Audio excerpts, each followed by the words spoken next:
Rico Bones Leida Drakan Salabrahata Holy Spirit God। आइए हम वचनों में जाते हैं। Holy Spirit, आज का जो हमारा टॉपिक है उस टॉपिक का नाम है द लास्ट आवर, आखिरी समय, आखिरी घड़ी। पहला यूहन्ना 2 अध्याय उसका 18 वचन। 1 John chapter number 2 verse 18 वचन कहता है, hey childrens, this is the last hour. Childrens, this is the last hour. हे लड़कों, यह अंतिम समय है। इंग्लिश बाइबल में द लास्ट आवर लिखा है। यह अंतिम समय है, यह आखिरी घंटा है जिस घंटे में हम आज रह रहे हैं। आखिरी समय। आज की सिचुएशंस को देखते हुए, आज के चीजों को हमारी लाइफ में शिफ्ट होते देखते हुए, अपनी आंखों से जो आज पृथ्वी पर चीजें मूव हो रही है, उन चीजों को जब हम आज देख रहे हैं, हम देख रहे हैं कि समय निकट है।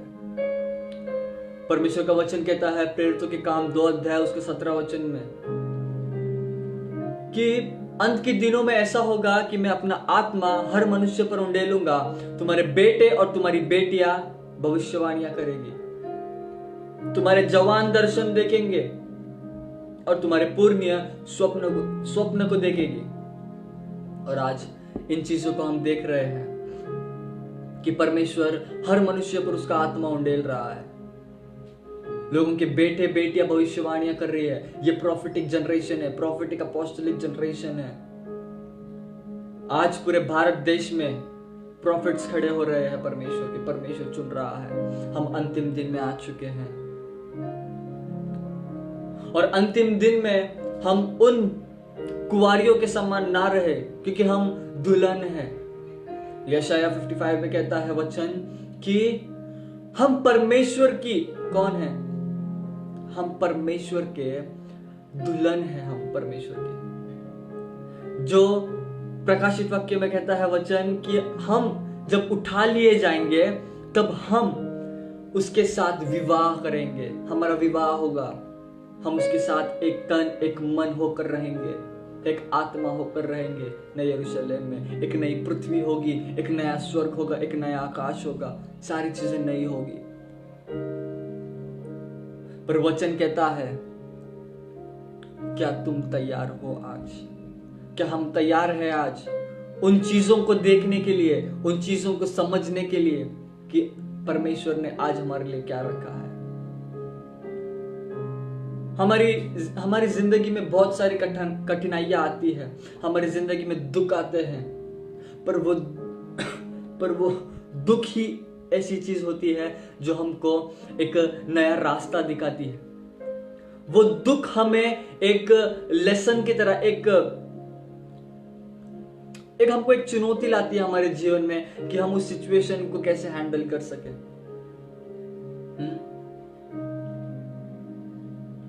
पौलुस की जिंदगी में कितनी कठिनाइयां आई। उसको 39 कोड़े मारे गए, उसका जहाज टूट गया, डूब गया बेचारा समुद्र में। उसने स्ट्रगल किया क्योंकि उसको मालूम था जो समय वो जी रहा है, जिस समय के लिए वो आज स्ट्रगल कर रहा है, जिस समय के लिए वो आज लड़ रहा है, वो समय उसको प्रतिफल देगा। क्योंकि हमारा परमेश्वर जो है वो समय को बनाया है। परमेश्वर ने पहला दिन बनाया, पहले दिन से पूरे 7 दिन बनाए उसने। फिर वो समय को जब उसने बना दिया, जब सांझ हुई फिर भोर हुआ, उसने समय को बनाया परमेश्वर ने। और जब समय को बना रहा था ना परमेश्वर, तब परमेश्वर देख रहा था कि इस सिचुएशंस में सुबह के समय, दोपहर के समय, शाम के समय मनुष्य मेरे लिए क्या करता है। परमेश्वर देखता है आज के समय में कि परमेश्वर जानता है कि ये अंतिम समय है। परमेश्वर रोज कहता है हमें, हर बार जब हम वचन पढ़ते हैं तो परमेश्वर कहता है कि जागते रहो, जागते रहे, क्योंकि मेरा आना निकट है, मेरा आना निकट है। ब्रदर्स एंड सिस्टर्स, आज परमेश्वर कहता है कि इस पृथ्वी पर अपना मन ना लगाओ, इस पृथ्वी पर अपना मन ना लगाओ। गलातियों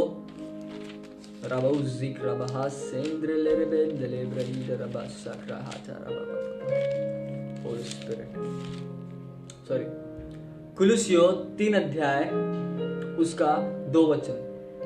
कुलुसियों 3 अध्याय 2 वचन। पृथ्वी की नहीं परंतु स्वर्गीय वस्तुओं पर ध्यान लगाओ। पृथ्वी की वस्तुओं पर नहीं, पर कौन सी वस्तुओं पर ध्यान लगाओ? स्वर्गीय वस्तुओं पर, स्वर्गीय चीजों पर अपना ध्यान लगाओ, स्वर्गीय चीजों पर अपना फोकस रखो, स्वर्गीय चीजों को अपने लाइफ में देखने की कोशिश करो, स्वर्गीय चीजों को अपनी लाइफ में मैनिफेस्ट करवाओ। स्वर्गीय चीज पर ध्यान लगाओ। अभी स्वर्गीय चीज क्या है? स्वर्ग में सबसे बड़ी चीज जो हमको ध्यान लगाने की है वो परमेश्वर ही है। परमेश्वर पर ध्यान लगाओ। परमेश्वर कहता है कि तू मेरे धर्म और राज्य की खोज कर, बाकी की सारी चीजें तुझे अपने आप मिल जाएगी, अपने आप मिल जाएगी।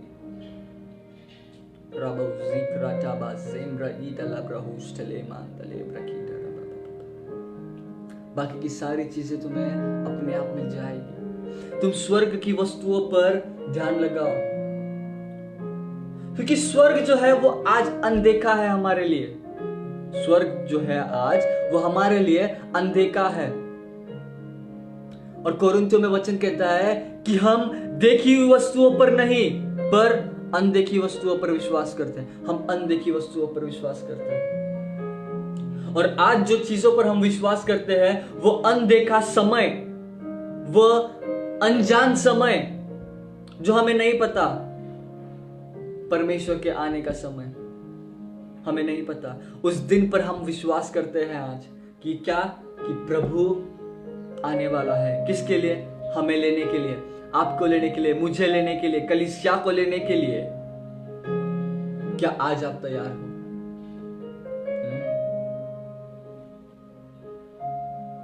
आज हमें यह जानना जरूरी है कि आज हम जो लाइफ जी रहे हैं, क्या वो लाइफ हमारे जीवन में फल लाने लायक है? क्या आज जो मैं लाइफस्टाइल जी रहा हूं, क्या वो मेरे लाइफ में फल लाएगी? आप परमेश्वर के लिए जियो। आप ये मत देखो कि संसार आपको क्या कह रहा है।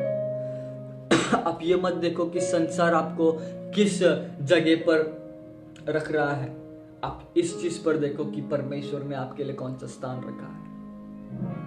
क्योंकि हम संसार की खुशियों के लिए स्वर्गीय खुशियों को खो देते हैं। कभी कभी हमारा एक रॉन्ग डिसीजन हमें डिस्ट्रॉय कर देता है। हमारा एक रॉन्ग डिसीजन स्वर्गीय महिमा छीन लेता है। हमारा एक रॉन्ग डिसीजन हमारा रिलेशन लॉर्ड के साथ खराब कर देता है। हमारा एक रॉन्ग डिसीजन। और आज हम अंतिम समय में रह रहे हैं। एक आखिरी समय, आखिरी वक्त, आखिरी घंटे पर रह रहे हैं। सिर्फ 1 घंटा। ये चीज यूहन्ना ने कब लिखी थी? तो आज आप सोचो, जस्ट इमेजिन, उस समय 1 घंटा रह गया था, तो आज कितने घंटे रह गए? आज कितना मिनट रह गया होगा? आधा घंटा, 15 मिनट भी रह सकते हैं, 1 मिनट भी रह सकता है, 1 सेकेंड भी रह सकता है। हम नहीं जानते वो कब आ रहा है। बट पवित्र आत्मा हमको कहता रहता है, परमेश्वर हमको कहता रहता है कि हे बेटे उठ, प्रकाशमान हो, क्योंकि तेरा प्रकाश आ गया है। हमारा प्रकाश आ गया है। बट उस प्रकाश को हम देखते हैं, बट उस प्रकाश को हम क्या करते? लेते नहीं। उस प्रकाश को हम एक्सेप्ट नहीं करते। जीसस हमारे द्वार के हमारे हृदय के दरवाजे के बाहर खड़ा है और खटखटाता है कि नॉक नॉक, मेरे को अंदर आने दे। पर एक्चुअली आज जो प्रकाश परमेश्वर क्लियर कहता है कि तेरा प्रकाश तेरे पास आ गया है, पर तू दरवाजा नहीं खोल रहा। वचन कहता है सच्ची ज्योति कौन है? सच्ची ज्योति जो स्वर्ग से उतरी वो यीशु है। यीशु हमारे साथ रहना चाहता है। वो खटखटाता है हमारे लिए कि हम उसके लिए क्या करें? द्वार को खोले। पर आज इन अंतिम समय के अंदर हम लोगों ने हमारे हृदय में ना किसी और को ही जगह दे दी। हमारे दिल का रास्ता, हमारे मन का रास्ता आज हमने किसी और के लिए खोल के रखा है। और यीशु कहता है कि खटखट कर रहा है कि मेरे लिए दरवाजा खोल, मुझे आना है। पर हम किसी और के साथ ही बिजी है, हम लोगों के लिए बिजी है। परमेश्वर के लिए कब होंगे हम बिजी? हम बिजी रहना ये इंपॉर्टेंट बिल्कुल नहीं है। बिजी रहना मतलब ये नहीं कि आप कामों में हो। बिजी रहना मतलब एक सिंपल वे बिजी का कि आप परमेश्वर से दूर रहो। बिजी नहीं रहना है हमें। बोलते हैं ना कि किसी काम को करने के लिए अपने अंदर खुशी रहनी चाहिए। परमेश्वर के लिए काम करना, परमेश्वर के लिए मेहनत करना, इसे हम बिजी रहना नहीं कहते। बिजी वो इंसान रहता है जो संसार के बंधनों में फंसा हुआ है। बिजी व्यक्ति वो रहता है जिसको संसार ने जकड़ कर रखा है। हम बिजी नहीं है, हम फ्री है। हम बॉन्डेजेस से फ्री है आज। परमेश्वर के लिए काम करना मतलब वो हमारा काम है। परमेश्वर के लिए काम करना हमारा एक जन्म सिद्ध अधिकार है। क्योंकि परमेश्वर कहता है कि हर एक को बुलाहट दी है, हर एक व्यक्ति को बुलाहट दी है। तो आज आप जानो कि इस अंतिम समय में जब हम रह रहे हैं, तो इस अंतिम समय में आप कहां पर हो? क्या आप उस 10 कुंवारियों के समान हो? मत्ती उसका 25 अध्याय है। मत्ती उसका 25 अध्याय। वचन कहता है तब स्वर्ग का राज्य उन 10 कुंवारियों के समान होगा जो अपनी मशालें लेकर दूल्हे से भेंट करने को निकली। तब स्वर्ग का राज्य, तब स्वर्ग का राज्य उन 10 कुंवारियों के समान होगा। तब स्वर्ग का राज्य, एक स्वर्ग का राज्य आ रहा है। स्वर्ग का राज्य आ रहा है, परमेश्वर आ रहा है। आज हम कलीसिया दुल्हन है, आज हम कुंवारियां हैं परमेश्वर की। और परमेश्वर के वचन कहता है कि कुंवारियां निकली किधर? दूल्हे से भेंट करने के लिए। आज हम जाते हैं दूल्हे को ढूंढने के लिए किधर? चर्च में। आज हम जाते हैं दूल्हे को मिलने के लिए कहां पर? बड़े बड़े मीटिंग्स में। दूल्हा हमको किधर मिलेगा? दूल्हा हमें हमारे पास ही मिलेगा। दूल्हे को ढूंढने के लिए इधर उधर नहीं जाना है। दूल्हे को ढूंढने के लिए आपको 10 जगह नहीं घूमना पड़ता। यीशु कहता है कि अपनी कोठरी में जा, अकेले में गुप्त में प्रार्थना कर, तब मैं तुझ पर प्रकट होऊंगा। तब जो तेरा पिता जो तेरे गुप्त में तुझे सुनता है, तुझ पर प्रकट होगा। यीशु कहता है कि तू गुप्त में प्रार्थना कर तो मैं तेरे को मिल जाऊंगा। जरूरी नहीं है कि आप 10 लोगों के बीच में बैठकर प्रार्थना करो तो आपको सारी चीजें मिलेंगी। आपका पर्सनल रिलेशन कैसा है लॉर्ड के साथ? आप पर्सनली लॉर्ड के साथ कैसे ग्रो हो रहे हो, ये मैटर करता है। रबा सी प्रडोलो बोंजले ब्रडीडे ग्रबहास्ता मांचा। 10 कुंवारियों का उदाहरण देकर गया यीशु। 10 कुंवारियों का। 5 समझदार थी जिसने मशाले ली और मशालों के साथ तेल भी लिया। मशाले क्या थी? मशाले क्या रिप्रेजेंट कर रही? वचन कहता है भजन संहिता 119 के 105 में कि तेरा वचन मेरे लिए दीपक है तेरे लिए, मेरे लिए मशाल है, लैंप। मशाल मतलब लैंप। उसका वचन हमारे लिए मशाल है, और उस वचन को हमारे अंदर जागरूक रखने के लिए, उस वचन को हमारे अंदर जलाए रखने के लिए, ताकि इस संसार में जब हम रह रहे हैं आज, लोग हमको एक जलते हुए दीपकों के समान देखते हैं। उस जलते हुए दीपक को देखने के लिए, इस मिट्टी के पात्र में आग लगे रहने के लिए परमेश्वर ने तेल दिया, अनॉइंटिंग। आज आपके पास वचन है, आपके पास सारी चीजें हैं, बट आपके पास तेल नहीं है ना, आप अधूरे हो, आप अधूरे हो।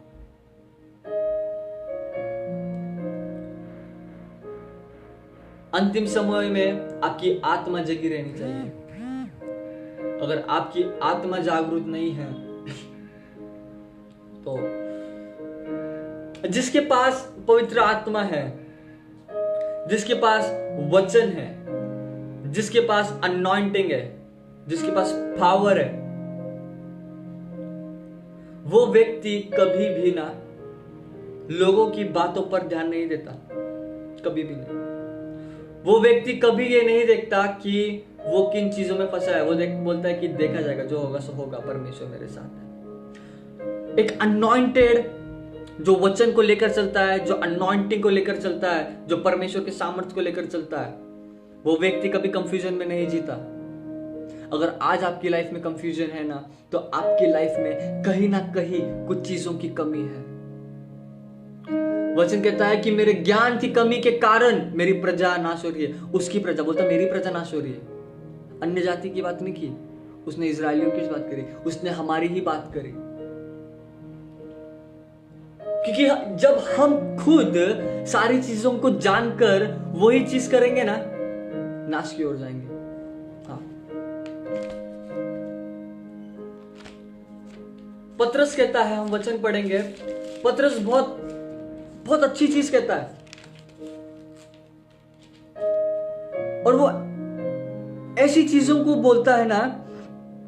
वो कहता है, और तुम इसलिए बुलाए भी गए हो क्योंकि मसीह भी तुम्हारे लिए दुख उठाकर तुम्हें एक आदर्श दे गया है कि तुम भी उसके पद चिन्हों पर चलो। हाँ, मसीह ने हमारे लिए दुख उठाया ताकि हम उसे जाने और उसके पद चिन्हों पर चल सके। पद चिन्ह वचन देकर गया वो हमको रेवलेशंस देकर गया, वो हमको पवित्र आत्मा देकर गया, हमको वो उसके कार्यों को दिखा कर गया, यीशु देकर गया।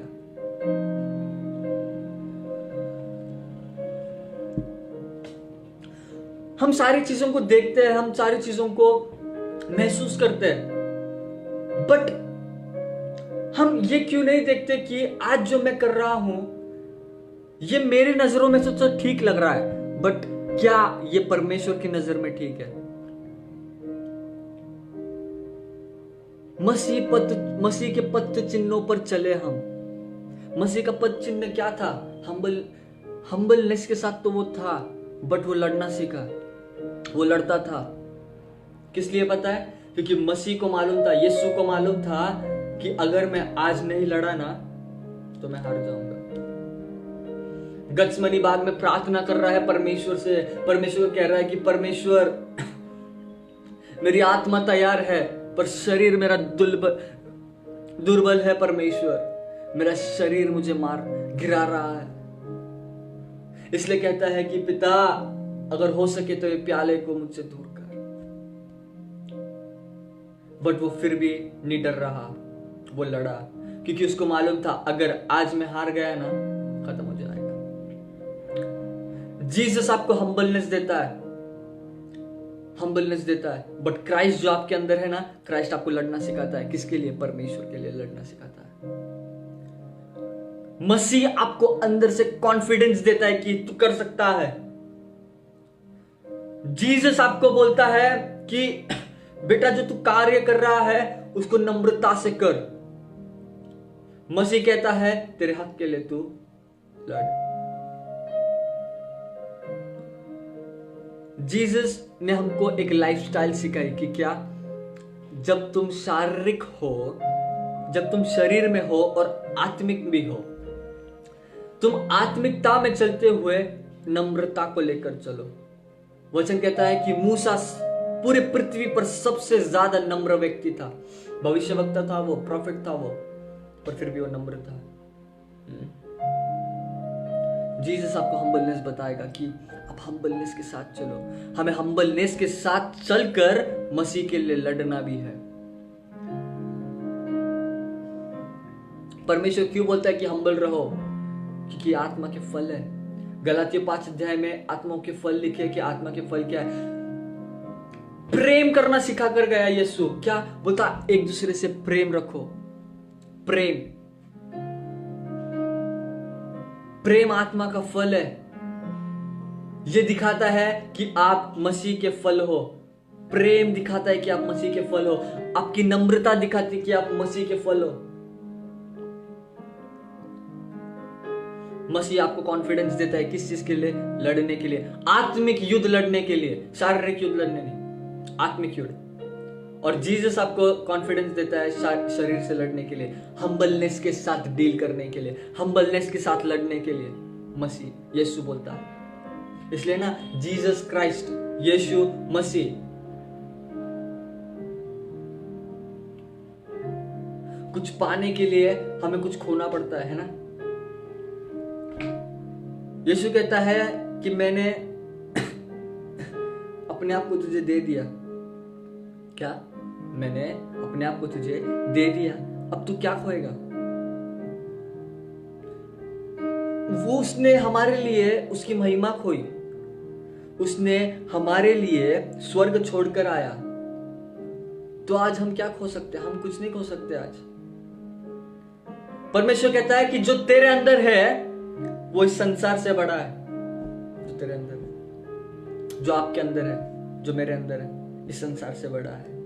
हमारे अंदर कौन रहता है? परमेश्वर रहता है, बड़ा पवित्र आत्मा रहता है। और इस अंतिम दिनों का चिन्ह है हमारा पवित्र आत्मा। पवित्र आत्मा के साथ चलो, क्योंकि हम नहीं जानते कि ये वक्त कब चला जाएगा, यीशु कब आ जाएगा। पहले मसीह में मुर्दे जी उठेंगे। पतरस कहता है, क्या तुम नहीं जानते कि अन्य जातियों का न्याय होने से पहले परमेश्वर हमारा न्याय करेगा? क्या?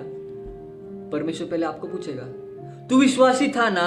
तुझे मालूम था ना कि मैं कौन हूं, परमेश्वर कौन है, जीवित परमेश्वर तुझे पता था ना? तो तूने क्यों नहीं किया?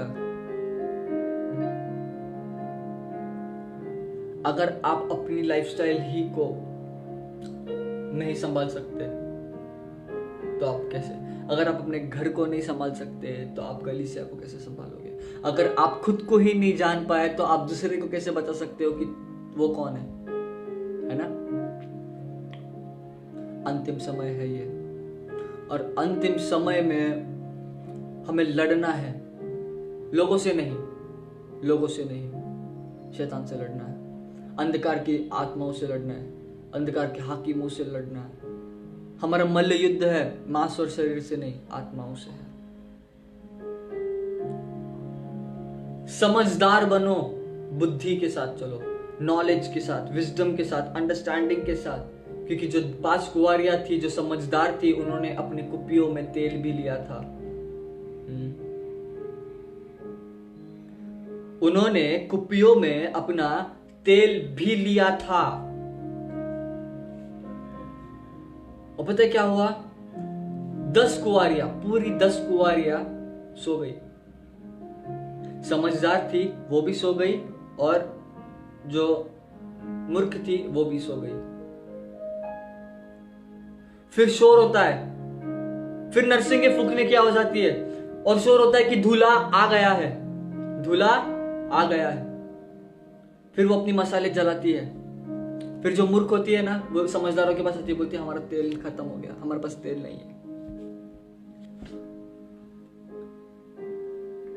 अगर आज आप अनॉइंटेड हो, अगर आज आपके पास चीजें हैं, सामर्थ है, तो उसको खो मत। क्योंकि आप नहीं जानते कि वो कब आने वाला है।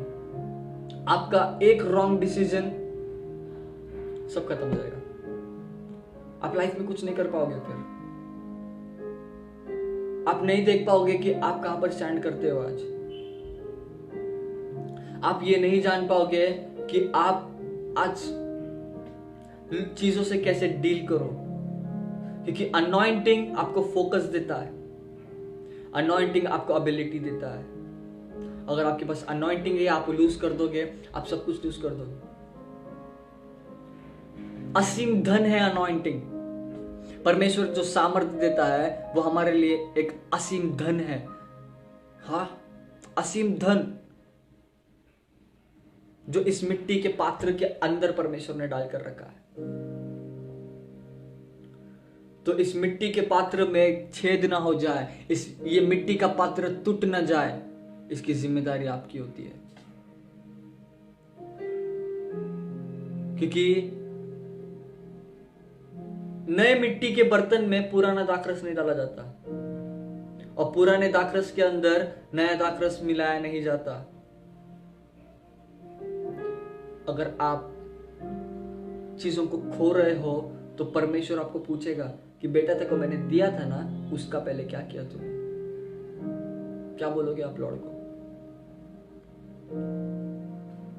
आप लोगों के पास भाग कर जाओगे कि अनॉइंट करो मुझे ये चाहिए, मुझे वो चाहिए। कब तक आप दूसरों को कैरी करके रखोगे?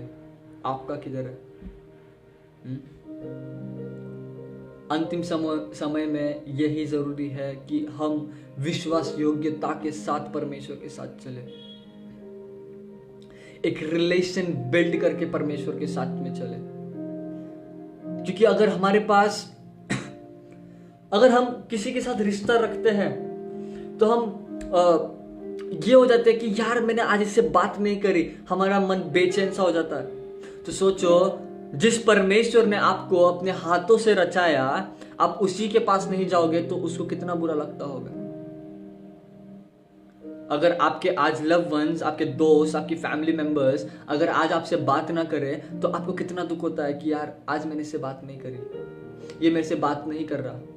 तो सर्वशक्तिमान परमेश्वर जिसने आपको बनाया और जिसने आपको उसके कार्य के लिए चुना, आप उसको ही इग्नोर करोगे तो फिर परमेश्वर एक बार देखता है, 2 बार देखता है, 3 बार देखता है, उसके बाद बोलता है क्या? फिर आप बोलते हैं कि परमेश्वर मेरी लाइफ में ये हो रहा, तू क्यों नहीं देख रहा? परमेश्वर कहता है जब मैं तेरे को बुला रहा था तब क्यों नहीं आया? समय चले गया अब। क्योंकि वचन कहता है जो 5 मूर्ख कुंवारियां थी तेल लेकर आई और उनके आने तक दरवाजा बंद हो गया, दरवाजा बंद हो गया। फिर यीशु कहता है मैं नहीं जानता, मैं तुमसे सच कहता हूं, तुम कौन हो मैं नहीं जानता। जीसस, तुम कौन हो मैं नहीं जानता, यीशु कहता है फिर।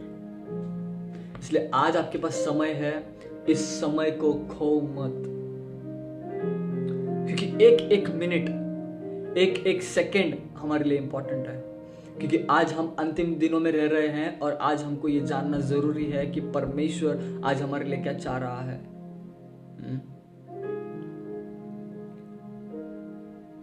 परमेश्वर आपको बचाएगा, परमेश्वर आपको सारी चीजें देगा, बट आप उसके लिए क्या करोगे? ये अंतिम समय है और इस अंतिम समय में हमको ये जानना जरूरी है कि आज आप कहां पर हो।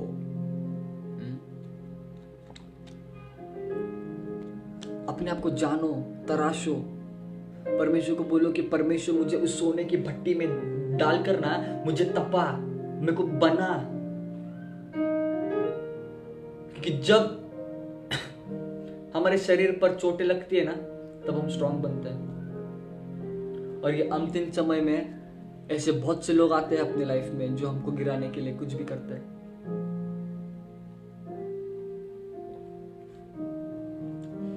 इतनी सारी चीजें हम देखते हैं अपनी लाइफ में जो हमको नई नई चीजें सिखाती है लाइफ हमारी, और इन अंतिम समय में ऐसी चीजें चालू है कि लोग आपको डिमोटिवेट करने के लिए कुछ भी करेंगे, बट परमेश्वर कहता है कि लड़।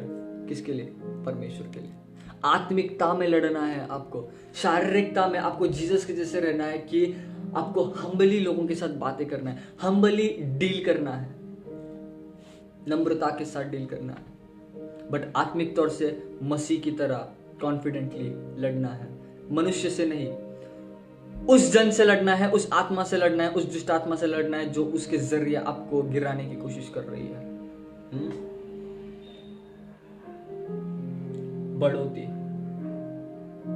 बढ़ोती जब आती रहेगी ना आपके लाइफ में, तब आप कभी नहीं रुकते।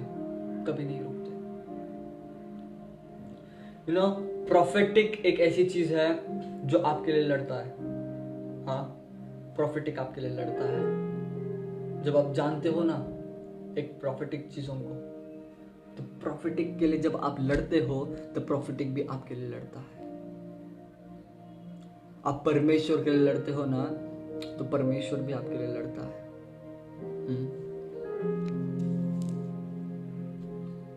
मैं परसों के दिन प्रार्थना कर रहा था रात के समय, और परमेश्वर को बोल रहा था कि परमेश्वर मुझे आने वाली चीजों के बारे में बता। परमेश्वर ने बोला कि जर्मनी उधर जो गवर्नमेंट में कुछ इश्यूज क्रिएट होने वाले हैं। जर्मनी गवर्नमेंटल इश्यूज के साथ मूव होने वाला है। गवर्नमेंटल इश्यूज आने वाले हैं जर्मनी में, और आप इन चीजों को होते हुए देखोगे। परमेश्वर आपको इस तरह से बिल्ड करना चाहिए कि मतलब जो चीजें कल होने वाली है वो परमेश्वर आज आपको बोल रहा है। प्रोफेटिक, ये प्रोफेटिक है। आप बैठे हुए हो एक जगह पर, और आप एक जगह इधर बैठकर आप दूसरी जगह की चीजों को देख रहे हो, आप दूसरी जगह घूम रहे हो। अगर मैं अभी इंडिया में बैठा हूं तो मैं इजराइल में घूम रहा हूं। प्रोफेटिक, अपने आप को एक्सप्लोर करो। परमेश्वर आपको लिमिटेड नहीं रखता। जब आप Holi spirit is unlimited God, वो अनलिमिटेड है। पवित्र आत्मा लिमिट में नहीं रखता आपको, वो आपको अनलिमिटेड चीजों में रखता है। आप जब भी परमेश्वर के साथ वॉक होते हो, आप जब परमेश्वर के साथ चलते हो, परमेश्वर आपको नेचुरल नहीं रखता, सुपर नेचुरल रखता है, और वो आपको सुप्रीम लेवल पर लेकर जाता है। सुप्रीम। और इन अंतिम समय में परमेश्वर आपको यही कहता है कि अपना मन फिराओ और परमेश्वर के पास आओ। अगर आज आप तकलीफों में हो ना, अगर आज आपको ये लग रहा है ना कि परमेश्वर में तुझसे दूर हो, परमेश्वर के पास जाओ, घुटने टेको, परमेश्वर को बोलो परमेश्वर मुझसे गलती हुई, मेरे पाप अपराध धर्म को माफ कर। अपना मन फिराओ, परमेश्वर के साथ ग्रो हो जाओ। अब परमेश्वर को बोलो कि परमेश्वर मेरे को जो चाहिए ना, आपको जो चाहिए ना, अब वो परमेश्वर से मांगो। परमेश्वर को बोलो कि परमेश्वर मुझे बिल्ड कर। अंतिम समय है और इन समयों को आप मत खो, क्योंकि समय एक बार चला गया, वो समय वापस से नहीं आता। अभी 2020 चला गया, तो अभी मैं 2020 में वापस से नहीं जा सकता। जो चीजें आपको आज मिलने वाली है, और अगर आज आप डिले करोगे ना उन चीजों के लिए, तो वो चीज आज आप खो दोगे। आप लड़ो, शरीर को मारो। और इन अंतिम समय में सबसे इंपॉर्टेंट चीज एक है कि आपको आपका क्रूस उठाना है। अगर आपके पास आपका क्रूस नहीं है ना, कहाँ है आपकी स्पिरिचुअलिटी? फिर आप कहाँ स्टैंड करते हो आज?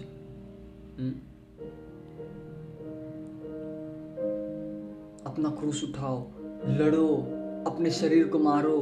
पौलुस कहता है कि मैं अपनी देह को मारता, कूटता और वश में लाता हूं। हाँ, अपने कि मसीह के वचन को प्रचार करते समय मेरा शरीर मुझे धोखा न दे, मैं लोगों के सामने कमजोर ना पड़ूं, मेरे शरीर के कारण मैं गिरूं ना। और आज हम शरीर के कारण ही गिरते हैं। परमेश्वर उठा रहा है रात को 3 बजे कि बेटा उठ प्रार्थना कर, बेटी उठ प्रार्थना कर, पर शरीर बोलता है सो जा, बहुत नींद आ रही है, सो जा। अरे तू रात को 12 बजे सोया, रात को 1 बजे सोया, थक गया, दिन भर काम किया, शरीर ऐसा गिरा था। क्योंकि इस अंतिम समय में जागते रहना सिर्फ फिजिकली नहीं जागने, फिजिकली जागने की बात नहीं, आत्मिक जागने की बात है। आप आत्मिकता में जिंदे रहने चाहिए, आप आत्मिकता में जागरूक रहने चाहिए। क्योंकि अगर आपकी स्पिरिट सोई रहेगी ना, फिर आप वो चीजें अचीव नहीं कर पाओगे जो परमेश्वर ने आज आपके लिए रखी है। जागरूक हो जाओ, क्योंकि आप नहीं जानते कि वो समय, उस घड़ी कौन आने वाला है, कब आने वाला है। वो उस घड़ी को नहीं जानते आप, ना ही स्वर्ग के दूत, ना ही पुत्र, ना ही कोई व्यक्ति, परंतु सिर्फ पिता जानता है कि वो कब आने वाला है। और लोगों से बचे रहो अंतिम समय में, क्योंकि भरमाने वाले बहुत आते हैं। आपको बोलेंगे कि आप गलत कर रहे हो, ये कर रहा है, ये हो रहा है, वो हो रहा है। लड़ो, फाइट। इन अंतिम समय में नम्रता, जीसस और मसीह दोनों कैरेक्टर को लेकर चलो इस अंतिम समय में, क्योंकि आपको फिजिकली भी इस पृथ्वी पर रहना है और फिजिकली रह के आपको स्पिरिचुअली मूव होना है। और आप स्पिरिचुअली तभी मूव करोगे जब आपके पास आपके फिजिकल लाइफस्टाइल में स्पिरिचुअल जो पवित्र आत्मा के फल है वो दिखाई दे। वो फलों के साथ आप चलो, आपकी लाइफस्टाइल वैसी हो जो मसीह के योग्य हो। थिस्सलुनीकियों में लिखा है, दूसरे थिस्सलुनीकियों 2:12 में, कि तुम्हारा चाल चलन परमेश्वर के योग्य हो जो तुमको उसके राज्य में बुलाता है। उसके राज्य में जाना है तो आज हमको ये जानना जरूरी है कि आज हमारा चाल चलन कैसा है। परमेश्वर के साथ बढ़ो और इस अंतिम समय में अपने आप को तैयार रखो कि आप आज कहां पर हो। आई विश आपको ये सारी चीज, आपको आज का वचन समझा होगा, आप ब्लेस हुए हो। आइए हम प्रार्थना करते हैं। सर्व सामर्थ्य सर्वव्यापी परमेश्वर, मैं तेरा धन्यवाद करता हूँ पिता, आज का इस वचनों के लिए, आज के इस रेवलेशंस के लिए पिता। इन अंतिम समय में पिता परमेश्वर तू हमको तराश, तू हमको बना लॉर्ड, कि पिता परमेश्वर हम विश्वास योग्यता के साथ तेरे साथ चले परमेश्वर। हम विश्वास योग्यता के साथ परमेश्वर तेरे डर और भय में रहे परमेश्वर। इन अंतिम समय में पिता परमेश्वर हमको तू तेल दे पिता, तू हमको बुद्धि दे पिता परमेश्वर, ताकि हम नाश की ओर ना जाने पाए। और पिता परमेश्वर हमारी लाइफ में तू बड़ी से बड़े काम कर, बड़े चमत्कार कर परमेश्वर। आए का सारा वक्त तेरे हाथों में देकर ये प्रार्थना में यीशु मसीह नाज़री के नाम से मांगता हूँ पिता, आमेन आमेन।